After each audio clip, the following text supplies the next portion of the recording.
Mr. McPike here, and today I'm going to teach you how to set up your physical education squad lines. So this is a great activity for the first day of class, and also a great activity to play in the first couple weeks. So this is a game that I'll continually play throughout the first month of school so that students learn my signals, so that I can learn students' names and also create really quick games and teams with my students. So let's hop into the video here.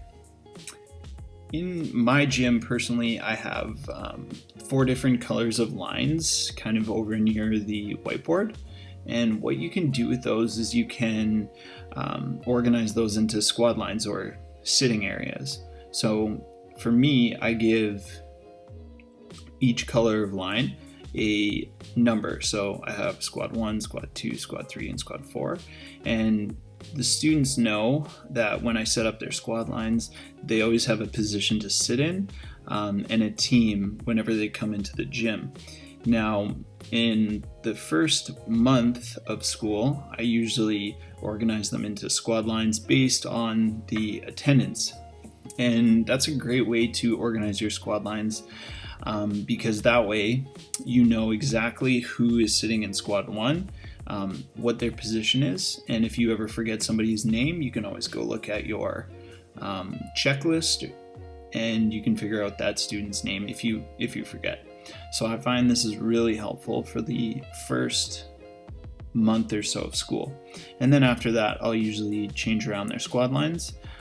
Just if you have any students who like to talk next to each other or fool around, they might need new positions. So what I'll usually do is in the first gym class, I'll go over the rules and everything, and I'll get my students into their squad lines. And usually on the first day, I'll throw down some cones as well, just as another visual so they know where to go.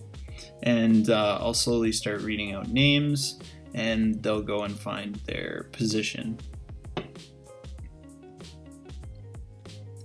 So the students will run over, and I'll go over personal space, how to sit next to somebody, and how to properly listen when the teacher is talking as well.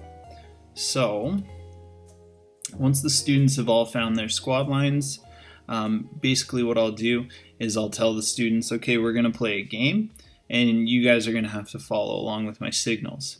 So the first few signals that I want the students to learn is when I stop the music, they need to listen, or if they hear a whistle blast. So one piece of technology that you should look into getting is an Apple Watch and a Bluetooth speaker if your school has it. Because what I do is I play the music off of my iPad, and I can start and stop the music with my Apple Watch. So it makes it really easy to start and stop that music from wherever I am in the gym.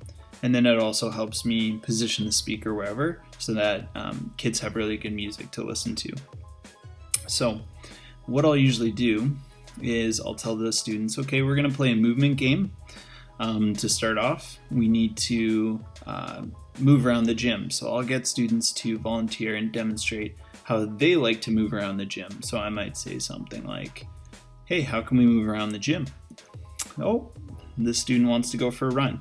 So what I'll do is I'll get my Apple Watch out, as you can see there, and all I got to do is tap that play button, and that music will come on for the students. So that student wants to go for a run, so everyone's going to follow that student, and as soon as that music goes off, they're going to race back to their spots, and we'll play a new round. So you might have another student raise their hand and say they want to do a skip.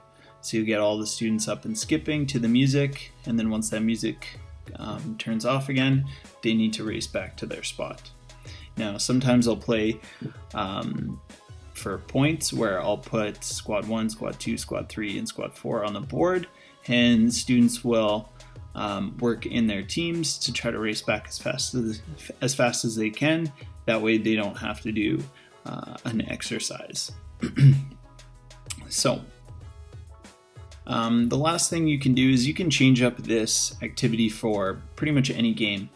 As soon as students are in their squad lines, just tell them you might be in a game of freeze tag, for example, and you might turn the music off or have a whistle blow, and you might just yell out, "Oh, freeze tag! Oh, come back into your squad lines," and they'll have to run out there, play a little freeze tag, and then as soon as that music comes off, they'll run right back to their spots.